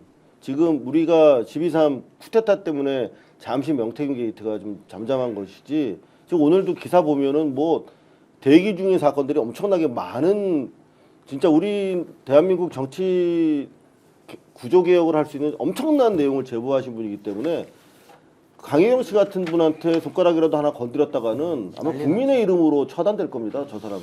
자, 그래서 저 사람에 대해서 지금 정말로 댓글로 우리 의견 주시는 분들이 대단한데요. 저거 보낸 사람이 누군지를 쭉 이렇게 올려주셔서 알고 계시지. 아니 실제 몰라요. 누가 보냈는지 모르는데 저 말투나 이런 거 보면 아마 강혜경 씨, 명태균 대표를 잘 알고 있는 경남 쪽의 사람이 저거 정도면 누가 보냈을 것이라고 하는데 이렇게 공개하는 이유는 분명히 명태균 주변에 있는 사람이 보고 있을 거고 명태균도 지금은 뭔가 폭로 대열에 가시하겠다고 하니까 반드시 저 문자를 카톡으로 보낸 사람은 사과를 하고 그런 일 강혜경이 한 적도 없고 그리고 이 사람이 벌을 주겠다 뭔가 신체 위해를 가겠다고 하면 이 사실이 고소가 되는 순간 본인도 굉장히 엄한 처벌을 받게 되지 않습니까? 그래서 이런 짓 하지 말라고 우리가 경고하는 것이니 엄중하게 본인의 잘못을 인정하고 사과 문자를 보내거나 조치를 하도록 이렇게 제가 지금 공개적으로 발언을 하는 것입니다. 네, 저거는 바로 경찰에서 수사 들어가야 되는 거 아닌가요? 협박죄로 저는 예, 들어가야 된다고 생각합니다. 그냥 바로 인지 사건으로 가야 되는 것 같은데. 자, 그럴 수도 있는데 어찌됐든 저거는 지금 이제 가지고 있다가 고민을 하다가 오늘 제가 이제 저 내용을 확인하고 공개 여부를 물어보니까 강혜경 씨는 공개를 하자. 이제 이렇게 해서 여러분들께 알려드리는 것이고요. 오늘 이 시점에 스픽스에서 정말 잘 공개를 해주셨다고 생각합니다. 여러 가지 함의가 있습니다. 강혜경 씨 개인에 대한 의미도 있고 사실은 저희가 이제 1월 4일 날 그 강혜경 씨 저 등등해서 공익제보자들이 이 창원지검 수사와 명태균에 대한 부분들 그리고 기존에 이제 수도 없이 이름이 언론에 거론된 분들이 있잖아요. 오, 홍, 뭐 이 수도 없이 있잖아요. 이분들에 대해서 정확하게 신속하게 수사 촉구하는 것들이 예정돼 있었습니다. 네. 근데 이제 항공 참사가 나고 지금 체포 이 과정이 오면서 이제 뒤로 수년이 된 상태에서 최근에 이들이 다 제가 왜 윤석열을 버렸다라고 말씀드린 이유가 이들이 다 일제히 자기들이 조기 대선 이야기를 자기들이 불을 땡기고 있어요. 그래야만 검찰 수사가 관행상 멈춰지잖아요. 예선전으로 들어가고 하면. 그런 부분을 막기 위해서라도 오늘 이 시점에 굉장히 잘 말씀하셨다. 오늘 제가 요건 처음 말씀드리는 건데 제가 창원지검 조사 받을 때도 보고 어느 정도 캐치를 했지만 지금 계속해서 저희가 전략회의단에서 중요하게 다뤘던 문서가 지금 명태균 PC와 휴대폰이 포렌식 되면서 계속 나오고 있어요. 아니 캠프 내에서 중요하게 회의를 한 게 왜 명태균한테가 있어요? 그래서 처음에 추론한 거는 이거였어요. 첫 번째, 김건희로부터 직접 받았다. 두 번째, 캠프 내에 아주 중요한 전략단에 있는 사람 중에 명태균의 우리 속된 표현으로 빨대가 있었다. 뭔가 굉장한 이 연락책이 있었다. 그런데 오늘 더 놀라운 걸 보게 된 거예요. 명태균이 먼저 받아서 김건희한테 거꾸로 준 자료들이 나오는 거예요. 황당하게도. 매우 중요한 제 PC에 제가 회의 자리에서 받아서 다운해놓고 받고 회의한 내용이 거꾸로 김건희로부터 명태균이 받은 게 아니라 명태균이 받아서 김건희한테 준 게 나온 거예요. 그런데 그 자료 내용은요. 중앙당에서 제시한 자료예요. 그러면 중앙당에서 명태균이 중앙당 누구로부터 받았다? 먼저 받고 네. 김건희한테 갔다가 예. 이게 지금 캠프 포렌식해서 지금 다 예, 나와서 다 나왔어. 지금 제가 알고 곧 이제 보도들이 될 거예요. 자, 매우 중요한 내용 말씀하신 오늘 한겨레 신문에서 보도한 내용 저녁에 단독으로 떴습니다. 자, 이것저것 조사를 다 해보니까 박형준 부산시장도 관련이 있다. 명태균 여론조작, 박형준, 홍준표까지 뻗쳤나 검찰 수사를 착수했다라고 해서 저도 이 내용에 대해서 놀래가지고 왜 박형준 시장이 왜 나오느냐라고 하니까 부산시장에 출마했던 그 당시 2021년 4월 7일입니다. 서울시장 보궐선거하고 동시에 있었는데 그때 열 몇 차례 여론조사를 했는데 그중에 박형준 시장이 한 7, 8번 받았는데 이것이 선거법상 정치자금법상 회계 처리가 되지 않고 누군가 돈을 줬거나 아니면 공짜 여론조사를 받았다는 의혹을 수사하고 있다는 것입니다. 그래서 이 내용이 뭔지 제가 강희경 씨한테 물어봤는데 직접 한번 들어보시겠습니다. 그 부산시장 박형준 조사 관련해서는 그 부산시장 관련해서 대략 한 17, 8건 정도 되는데 박형준 대상으로 해서 이름이 들어가 있는 여론조사는 지금 제 기억으로 한 7건 대략적으로 그 정도 됩니다. 그리고 그 여론조사 비용에 관해서는 지금 정확하게 받았는지 안 받았는지에 대해서는 저도 이제 한번 확인을 해봐야 되는 부분이고 이 부분에 대해서 그렇게 이렇게 중요시 여기진 않았었는데 검찰 조사를 받으면서 이제 부산시장 여론조사 건으로 이제 조사를 할 예정이라고 자료를 한 번 더 확인을 해보라는 검찰 측의 얘기가 있었습니다. 자, 이제 저것뿐만이 아니라 지금 홍준표 대구시장에 대한 조사도 훨씬 더 깊고 넓게 지금 가는 것 같고요. 자, 그런 이제 수사가 최종적으로 정점이 어디로 갈 것이냐. 바로 김건희 쪽으로 갈 가능성이 매우 높다는 예측을 이제 할 수 있고 검찰에서는 원론적으로 굉장히 정밀하게 지금 수사를 하고 있고 오늘 얘기를 들어보니까 벌써 14번 조사를 받았는데도 한 60%밖에 조사를 받지 않은 것 같다. 굉장히 정신적 그리고 지금 육체적으로도 굉장히 피로감이 이제 극대화되어 있는 상황이던데 어찌됐든 이제 저 수사 과정도 지켜보는데 결국 지금 탄핵 국면 그리고 명태균 게이트 그리고 비상계엄으로 이어지고 여기에는 최종적으로는 종착역이 김건희가 있다. 그리고 김건희와 관련해서는 진유한 교수님이 여러 번 말씀을 하셨지만 무속, 지금도 구판, 전국 5대 명산 이 상상할 수 없는 일들이 계속 지금 확인이 되고 있으면 최종 정점은 김건희로 갈 것이다 라고 보시는 거죠. 그러니까 김건희는 악의 축이죠. 네. 그리고 모든 문제의 근원적 의사결정을 한 사람으로 지금 보여지기 때문에 사실 이 내란 부분도 저는 김건희를 다 공범으로 저는 다 수사를 해야 된다고 보고요. 그리고 명태균 게이트는 뭐 김건희가 거의 몸통으로 뭐 확실시 되고 있는 것이고 이미 뭐 명태균하고 그 의지하는 모든 문자들이 다 이미 나오지 않았습니까? 그 외에도 국가 시스템과 국가를 운영하는 과정 속에 김건희가 뭐 주술을 가지고 개입을 했든 안 했든 간에 개입을 한 사실 자체는 지금 너무 차고도 넘치는 겁니다. 그러니까 과거에 박근혜 최순실 그 관계보다 부부관계니까 얼마나 더 밀접하고 더 얼마나 많은 소통했겠습니까? 그래서 저는 이 국정농단을 넘어서서 이 국정농락 사태에 대해 가지고 전 김건희에 대해서는 이제 고십니다. 이제 윤석열 요 체포만 이루어지면 바로 김건희 출국금지하고 이제 들어갈 수사 사안이 뭐 한두 개가 아니거든요. 그리고 인생을 너무 조작과 위조로 살아와가지고 그 과거까지 또 캐면은 뭐 끝도 한도 없을 겁니다. 그래서 차분차분하게 이제 김건희에 관한 사법적 처리 여기에도 우리가 이제 집중할 날이 머지 않았다 이렇게 봅니다. 지금 검찰이 저렇게 뭐 수사 의지를 표명하는 것으로 보니까 확실히 정권 말은 말이다. 정권 말은 말이다. 항상 이제 정권 말에 하는 전형적인 검찰의 레파토리거든요. 저런 행동들이. 근데 우리가 여하튼 검찰에 대한 안전한 해체, 그 개혁에 대한 의지를 잊어서는 안 된다. 저런 그 퍼포먼스를 하더라도 그런 생각이 들고 그 김건희 관련해서 사실 저희 모두의 말씀을 드렸는데 뭐 첫 질문으로 주셔가지고 제가 제대로 얘기를 못 드렸어요. 이거 경호처도 망쳐놓은 게 김건희라는 겁니다. 네. 그러니까 그 원래 처장이 생각보다 시스템으로 움직이려고 했다는 거예요. 우리는 박정준이 지금 악인의 대명사로 꼽히고 있는데 그 와중에 이제 본부장, 차장, 부장 이런 선수들이 김건희 라인으로 줄을 서면서 이게 이상한 행태가 됐다라고 하는데 그 중에 하나는 제가 그대로 옮길 수 없습니다만은 김건희한테 직보를 했다. 근데 직보라는 게 좀 이상하잖아요. 관사에서 직보를 하려면 어디로 가야 됩니까? 방 안으로 들어가야 되잖아요. 여하튼 간에 뭐 설마 우리가 상상하는 그런 지저분한 일은 없었겠습니다만 여하튼 경호처 내에서 대단히 말이 많았다. 요 정도까지만 일단 말씀을 드리도록 하겠습니다. 온갖 농락의 중심에 김건희가 있었다. 마지막 그거 이어서 칼 근데- 것은 김건희가 한다. 예. 근데 지금 전- 우리가 또 다른 단독이 있기 때문에 아니, 근데 정말 저- 취재력이 너무 빵빵해서 예, 정말로 근데 중요한 거는 김건희 특검 관련해서 내일 본회의에 상정되는데요. 예. 지금 국민의힘은 당론으로 거부권을 하겠다는 예. 거, 부결하겠다는 거 아닙니까? 그러니까 지금 명태균 게이트 관련해서 홍, 이, 오 뭐 계속 나오잖아요. 예.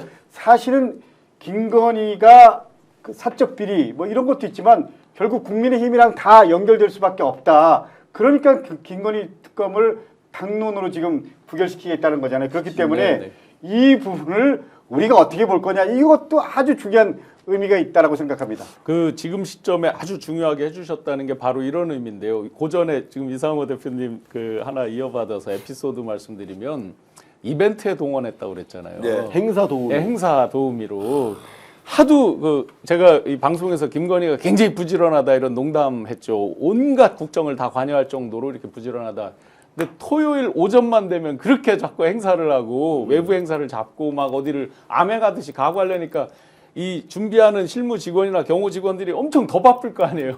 그래서 하다가 막 진짜 휴일도 없이 너무 그러니까 직원들이 참다가 실세라고 하는 몇몇 불려지는 사람들 있잖아요. 그 사람들한테 해가지고 건의를 했다는 거예요. 그랬더니 너무 그게 집단적으로 오고 그러다 보니까 한 번은 양보해서 토요일 오전 일찍은 안 하겠다. 예. 이렇게 한 일이 하나 있었고 이게 에피소드고요.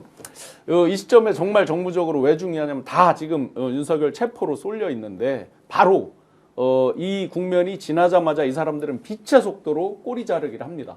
윤석열 때문에 우리 보수가 망가지게 됐다. 나쁜 사람 하고 확 치워버립니다. 그런데 김건희를 좋아서 못 버리는 게 아니라 버리면 자기들이 죽기 때문에 못 버리는 게 바로 이런 곳에 있습니다. 줄줄이 비엔나 소세지로 오홍 뭐 누구 이 줄줄이 걸려 나옵니다. 그렇기 때문에 김건희 특검을 받을 수가 없는 건데 그 시점에서 지금 이제 강혜경 씨나 저나 마찬가지로 많은 부분들 지금 걸려 있는 것들 이게 다 직접적으로 그 대권 후보들하고 직결되고 이들은 잽싸게 이제 윤을 털고 나올 때 이게 다시 한번 탄핵은 그걸로 자기들은 쳤다 치고 변신을 할 때 막는 아주 좋은 수단으로 소위 국힘을 초토화시킬 수 있는 수단으로 곧 재등장한다라고 저는 확신을 합니다. 자, 김건희 이슈 반드시 재등장한다. 요까지 하고요. 자, 마지막으로 단독 보도 한 개 더 하겠습니다. 우리가 단독 이렇게 얘기하니까 댓글로 많은 분들이 어그로하지 마라 이렇게 하시는데 실제로 저희들 취재 열심히 하고 있고요. 갑자기 오늘 나왔던 뉴스 중에 하나가 자, 트럼프 미국 대통령 취임식에 지금 최상목 권한대행이 김장원 목사를 미국으로 특사로 파견한다. 이 소식이 나왔습니다. 수원중앙교회 목사인데 굉장히 극우적 성향을 가진 사람을 왜 보내느냐. 그런데 정광훈이 종전선언을 본인이 로비를 통해서 막았다. 라는 이야기까지 하니까 야 지금 이제 대통령 특사를 보내고 미국에서 트럼프 대통령에게 윤석열 탄핵을 반대한다는 목소리를 내기 위해서 조직적인 로비가 들어갔다라는 얘기가 있습니다. 자, 그래서 너무 놀라가지고 취재를 좀 하지 않았습니까? 말씀을 좀 해주시겠습니까? 네, 오늘 미국 그러면 트럼프가 진짜 윤석열 탄핵에 반대한다라고 할 것이냐? 잠깐만요. 일단은 이제 미국 쪽을 취재하신 거잖아요. 예. 근데 저는 이제 집회를 나가보면서 상당히 지금 심각하다. 어제 이제 블링컨이 와서 이제 한국민의 민주 회복력을 이제 지지를 했지 않습니까? 또 헌법은 강하다 이렇게 얘기했죠. 근데 그게 사실 저는 뭐라고 말씀드리면 미국 민주당의 자기 정치를 한 거다 한국 와서 네. 공화당은 분명히 생각이 다를 것이다. 그리고 지금 이 전광훈 목사와 극우 지지자들은 보름도 안 남은 민주당 정권이 아니라 공화당 정권을 향해서 지금 구애를 하고 있다라고 말씀을 드렸는데 지금 실제로 우리가 현장에 나가고 이런 사진들이 있어요. 한번 띄워주시겠습니까? 네. 성조기를 들으면서 스탑 더 스틸이라고 하는 손팻말을 들고 있어요. 저게 뭐냐면 2021년에 트럼프가 대선에 지고 나서 부정선거를 주장하면서 국회를 침탈할 때 들었던 손팻말이에요. 미국 사람들 보라고 지금 저걸 들고 있는 거예요. 실제로 다음 사진 보시면은 이게 페북에서 당시에 Stop the Steal이라고 하는 배너 저런 표현을 올리면은 이게 중단시키겠다. 게재 금지를 시키겠다라고 이제 페북은 아무래도 민주당 쪽이니까 했던 대단히 미국에서 인기를 끌었던 사회적 논란을 제기했던 구호거든요. 그러니까 저런 것들이 성적이와 함께 나부끼고 있는 것은 지금 임기가 종료된 미국이 아니라 공화계를 보고 손짓을 하는데 일부 지금 매체 보면 아까 영킴 그 하원 의원 같이 마치 지금 민주당의 이재명 대표가 집권하면 한미일 동맹이라는 건 없죠. 그럼에도 불구하고 뭐 이걸 균열이 될 것이다. 한미 동맹에 마이너스가 될 것이다. 이런 식으로 언론 플레이를 하고 실제로 이제 기득권 수구 매체들이 그거를 국내 뉴스로 재생산하려고 하는 와중이기 때문에 지금 실제 미국 트럼프 쪽과 공화계에서 이런 국내 상황에 대해서 블링컨과 현재 커비 등 미 백악관 측의 지지 입장과 달리 어떻게 생각하는지가 대단히 중요한 거죠. 대단히 중요한데 지금 우리가 취재한 내용 먼저 말씀 좀 해주시죠. 예. 보시면 그 지금 트럼프 행정부에서 이제 정부 개혁위원장을 맡고 있는 일론 머스크, 테슬라의 머스크가 지금 한남동 공관에 스탑 더 스틸을 게재하면서 와우 하고 X에 지금 이게 이제 올라져 있는 거란 말이에요. 그런 정도로 굉장히 이들은 이 의미는 이거죠. 미국에서 주장하는 스탑 더 스틸을 한국에서도 하네? 이제 이런 의미예요.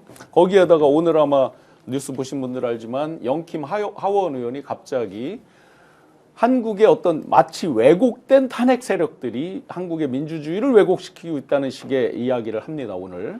탄핵 세력이 민주주의를 훼손하고 있다. 이거 말도 안 되는 얘기예요. 그렇죠. 그걸 이제 영킴 의원이 얘기를 해요. 그런데 영킴 의원이 어떤 사람이냐? 2023년도 5월경에 전광훈 목사가 미국 가서 만납니다. 해서 북한에 이제 그 일종의 종전 선언을 하려고 하는 것들 민주당 의원들이 이제 중심이 돼서 44명의 동의를 이제 민주당이 받았었는데 거기에 맞대응해서 영킴 의원이 35명의 의원들을 받아서 집중적으로 하면서 결국 이제 본회의에 회부를 못 하고 끝났습니다. 그런 이제 주역으로서 전광훈 목사랑 아주 긴밀하게 되고 있는 관계겠죠. 전광훈 목사가 그때 영킴 의원한테 한 말이 있습니다. 자기가 자랑을 한 겁니다. 한국 그러니까 교포 중에서 젊은 사람들을 발탁해서 잘 키워라. 그러면 우리가 집중적으로 펀드레이징까지 해서 미국 대통령까지 만들어야 될 거 아니냐라는 얘기를 하고 영킴이 그거에 감동받았다는 얘기를 합니다. 한국 사람 중에 이런 얘기를 하는 사람이 처음이다라고 했는데 그래서 이제 저도 걱정이 돼서 빨리 이제 미국에 계신 그 지도자 분께 이제 여쭤봤더니 브래드 셔먼 의원이라든지 메릴린 스트릭랜드 이런 의원들은 아주 극히 혐오한다. 이 영킴에 대해서. 그런데 더 가장 중요하고 재밌는 것은 다행히 트럼프는 영킴 의원을 좋아하지 않는다 였습니다. 자, 그래서 제가 오늘 미주 참여 포럼에 최강철 회장께 직접 전화를 해서 얘기를 들었는데요. 육성을 담지 못했습니다만 최강철 회장 빨리 우리가 국내에서 언론에 알려야 한다. 트럼프 대통령 측에 확인해 본 결과 자, 저희들이 자막을 준비해 놨습니다. 단독이라는 걸 붙이고 자막을 트럼프 측 윤석열 탄핵 반대 턱도 없는 소리다. 트럼프는 관심이 없다. 대한민국은 대한민국의 헌법과 민주적 절차에 의해서 가는 것일 뿐 트럼프가 여기에 대해서 윤석열 편을 들어줄 일은 절대 없다. 이 내용을 빨리 스픽스를 비롯한 언론에서 알려야 합니다. 이것이 미주참여 포럼의 최강철 회장이 오늘 미국의 조야 분위기를 파악해서 공화당도 트럼프는 절대로 한국 탄핵 문제에 개입을 하지 않는다라고 했으니까 여러분 안심하셔도 좋습니다. 기본적으로 대한민국의 헌법과 법률, 민주적 절차에 대해서는 미국이 간섭하거나 할 일이 전혀 없다. 그런데 이것이 마치 누군가를 특사로 파견하면 트럼프를 끼워 넣어서 여기에서 뭔가 선거 부정이 있다 또는 탄핵이 부당하다라고 하는 세력들의 움직임은 초기에 진화될 것이라는 말씀을 드리기 위해서 이 이슈까지 오늘 다루고 있습니다. 자, 그러면 좀 다행스럽지 않습니까? 근데 저는 제가 좀 심각하게 느끼는 게 지금 그 문제가 되는 극동방송에 김장한 목사를 특사로 보냈다는 자가 바로 지금 자기 권한이 제한됐다라며 직무유기를 하고 있는 최상목이잖아요. 그 탄핵 이야기 계속 이제 나오는 김정한 게, 목사는 22년 2월인가 김건희가 무속 논란이 한참 문제가 됐을 때 불러가지고 기도해주면서 성경책 주면서 기독교인의 이름으로 기름 부어준 아주 그냥 그 윤석열 부부에게는 은인 같은 극우 인사 아니겠습니까? 근데 그 김장원 목사를 권한 없다는 최상목이 특권 대사로 특사로 보낸다는 게 이거는 너무나 정치적인 행위 아닙니까? 외적으로 아마 이제 타이밍상 9일날 이제 그 지미 카터 대통령의 장례식이 있는데 침례 교인이거든요. 그러다 보니까 이제 수원 중앙교회죠. 김장한 목사께서 아마 이제 그런 그 침례교의 인연으로 굉장히 30년 이상 됐다라고 이제 알려져 있더라고요. 그런 어떤 타이밍상의 이슈도 맞물려서 아마 정부 측에서 빨리 결정한 거 아닌가 이런 생각이 듭니다. 아니 그러니까 저런 뭐 인물을 보내 가지고 다들 걱정하는 것은 정광훈까지 났습니다. 극우 성향의 목사예요. 또 지금 여러 가지 설이 있지만 극동방송을 본인 것이 아닌데 본인이 일종의 소유를 해버렸다라는 것도 논란이 굉장히 많은 사람을 보낸다. 그런데 김건희는 주술에 빠져 있다. 저기는 탄핵을 마치 반대하는 것처럼 트럼프를 유도할 것이고 트럼프 대선 과정에서 엄청난 자금을 밀어줬다라는 이제 확인되지 않는 소문까지 있으니 걱정을 하는 사람들이 많으나 거기에 절대 속아서는 안 된다라는 이야기를 이제 최강철 회장이 꼭 전해달라고 말씀을 하셨어요. 우리 김장한 목사는 수원 침례교회, 수원 침례 중앙교회 목사죠. 대표적인 한국의 극우 목사로 생각하시면 될 겁니다. 윤석열 부부를 위해서도 기도했지만요. 전두환을 위해서도 기도한 사람이죠. 제가 알기엔 그렇습니다. 그리고 블링컨 관련해서 블링컨이 예를 들면 그 트럼프가 탄핵 반대 이런 게 아니고 사실은 한국의 민주주의를 신뢰한다. 이게 메시지의 본질이었음에도 불구하고 막 왜곡한 거잖아요. 그리고 최상목 대행은 분명하게 자기가 대행인데 대행이 갖고 있는 역할이라는 게 제한되어 있다. 이런 메시지를 계속 보내고 있는데 김장한 목사를 특사로 보냈다라는 건 이거 우리가 동의할 수 있냐라는 부분에서 심각하게 고민해야 된다고 생각합니다. 그러니까 지금 최대행은 완전히 이중적이에요. 이걸 어떻게 바라볼 거냐. 이런 거에 대한 고민이 있습니다. 그런 거 아니에요? 선택적 정치 행위라는 거죠. 선택적 정치 행위 이 부분도 차곡차곡 쌓아놨다가 어떻게 이제 정리정돈해야 될지 여러분들과 함께 고민을 계속하겠습니다. 마지막까지 3만 1,000분이 방송 보고 계시고 제일 많을 때는 3만 9천 명까지 들어왔는데 역시 강덕구 의원의 인기를 국회가 아니라 바로 스픽스에서 우리가 매일 확인하고 있다. 강덕구 의원 오늘 고맙습니다.